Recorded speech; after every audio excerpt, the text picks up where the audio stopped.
রোদ্দুর আর সূর্যমুখীর প্রথম দেখা হয়েছিল বিশ্ববিদ্যালয়ের লাইব্রেরিতে।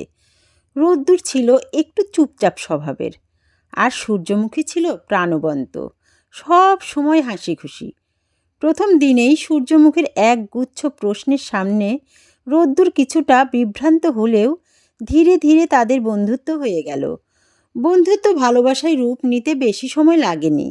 একসাথে ক্লাস করা, ক্যান্টিনে বসে আড্ডা দেওয়া, বৃষ্টির দিনে এক ছাতার নিচে দাঁড়িয়ে গল্প করা, সব কিছুই যেন এক অদৃশ্য সুতোয় বাঁধছিল তাদের। কিন্তু যখন তারা নিজেদের ভালোবাসার কথা পরিবারকে জানালো, তখনই শুরু হলো বিপত্তি।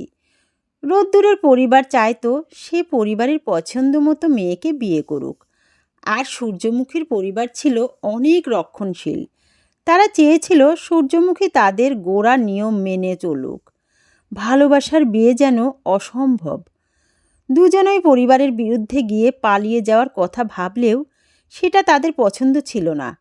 তারা চেয়েছিল ভালোবাসাকে সম্মানের সাথে প্রতিষ্ঠা করতে।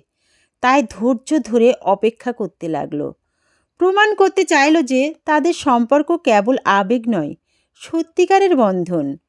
সময় গড়ালো, রোদ্দুর ক্যারিয়ারে সফল হলো, সূর্যমুখীও নিজের যোগ্যতা প্রমাণ করলো। ধীরে ধীরে তাদের পরিবারও বুঝতে পারল ভালোবাসার সামনে বাধা সৃষ্টি করাটা অর্থহীন। একদিন রোদ্দুরের মা নিজে ফোন করে সূর্যমুখীর মাকে বললেন, ওদের ভালোবাসাটা মিথ্যে নয়, আমরা আর কাঁটার বেড়া হয়ে দাঁড়াবো না। পরিবারের সবার সম্মতিতে খুব ধুমধাম করে বিয়ে হলো রোদ্দুর আর সূর্যমুখীর।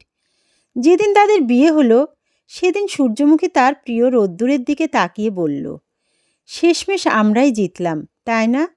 রোদ্দুর হাসল।